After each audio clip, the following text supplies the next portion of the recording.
कामयार गुस्से और उलझे हुए ख्यालों के साथ आयरा के घर से निकलता है। उसका जहन आयरा की बातों में इतना उलझा होता है कि सड़क पर उसका ध्यान ही नहीं रहता। तभी सामने से आती तेज रफ्तार ट्रक उसकी गाड़ी से टकरा जाती है। टक्कर इतनी खतरनाक होती है कि गाड़ी बुरी तरह चकनाचूर हो जाती है और कामयार खून से लथपथ होकर बेहोश हो जाता है। उसी रास्ते से इत्तेफाकन इश्तियाक गुजर रहा होता है। जैसे ही उसकी नजर इस मंजर पर पड़ती है, उसके होश उड़ जाते हैं। वह बिना वक्त गंवाए लोगों की मदद से कामयार को अपनी गाड़ी में डालता है और उसे फौरन हॉस्पिटल लेकर भागता है। रास्ते में ही इश्तियाक घबराए हुए लहजे में आयरा को फोन करता है और बताता है कि कामयार का बहुत भयानक एक्सीडेंट हो गया है और उसकी हालत नाजुक है। यह सुनते ही आयरा के पैरों तले जमीन खिसक जाती है। वह बदहवास हालत में रोती हुई नंगे पांव ही हॉस्पिटल की तरफ दौड़ पड़ती है। हॉस्पिटल पहुंचते ही डॉक्टर बाहर आकर बताते हैं कि मरीज का बहुत ज्यादा खून बह चुका है और तुरंत खून की जरूरत है। आयरा बिना एक पल सोचे आगे बढ़ती है और कहती है कि उसका ब्लड ग्रुप वही है, डॉक्टर उसका ही खून ले लें। इधर जब नफीसा और सोहेल साहब को इस हादसे की खबर मिलती है तो वे भी रोते बिलखते हॉस्पिटल पहुंचते हैं। नफीसा जैसे ही आयरा को वहां देखती हैं, उनका गुस्सा फूट पड़ता है। वह सबके सामने आयरा को दोषी ठहराते हुए कहती हैं कि यह सब उसी की वजह से हुआ है और अगर उनके बेटे को कुछ हो गया तो वह उसे कभी माफ नहीं करेंगी। आयरा चुपचाप सब सुनती रहती है। उसकी आंखों से आंसू थमने का नाम नहीं लेते। कुछ देर बाद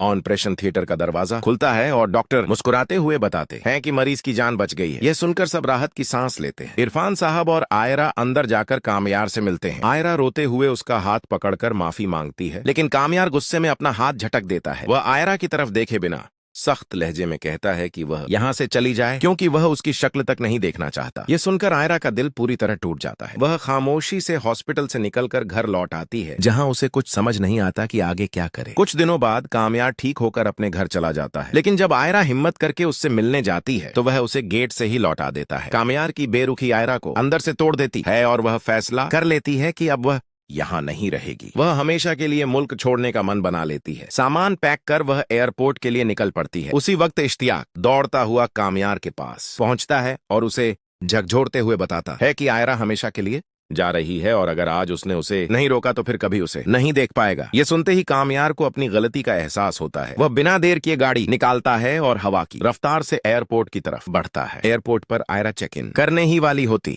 है कि तभी पीछे से कामयार की आवाज गूंजती है। आयरा पलटकर देखती है तो कामयार दौड़ता हुआ उसके पास आता है और सबके सामने कान पकड़कर माफी मांगता है। वह टूटे हुए लहजे में कहता है कि वह आयरा के बिना नहीं जी सकता और उससे कहीं ना जाने की गुजारिश करता है। आयरा का दिल पिघल जाता है। वह अपना बैग छोड़ देती है और कामयार से लिपट जाती है। इसके बाद दोनों वापस घर लौट आते हैं। कुछ दिनों बाद इरफान साहब और सोहेल साहब मिलकर यह तय करते हैं, जब कामयार आयरा के सामने फारिया और खाबर की असलियत बेनकाब करता है तो सच सामने आ जाने के बावजूद उसके दिल को सुकून नहीं मिलता। उल्टा उसके अंदर एक अजीब सी वीरानी उतर आती है। भरोसे का जो शीशा पहले ही चटक चुका होता है अब पूरी तरह बिखर जाता है। उसे लगने लगता है कि इस शहर में रहकर इन लोगों और इन यादों के बीच जीना उसके बस की बात नहीं। दर्द से बचने का उसे बस एक ही रास्ता नजर आता है, सब कुछ छोड़कर दूर चले जाना। इसी बेचैनी में वह अचानक अमेरिका जाने का फैसला कर लेता है। जब वह यह बात अपने माँ बाप को बताता है तो घर में मायूसी छा जाती है। उसकी माँ रोते हुए समझाती है कि बेटा, भागने से जख्म नहीं भरते। उसके वालिद उसे ठहर कर सोचने की नसीहत देते हैं। यहाँ तक कि उसकी दादी, जो हमेशा उसका हौसला रही होती है, भी उसे रोकने की पूरी कोशिश करती है। वह कहती हैं कि इस तरह अपनों को छोड़ जाना हिम्मत नहीं, कमजोरी है। मगर कामयार का दिल पत्थर हो चुका होता है। उसे बस यही डर सताता है कि अगर वह यहाँ रहा तो पूरी तरह टूट जाएगा।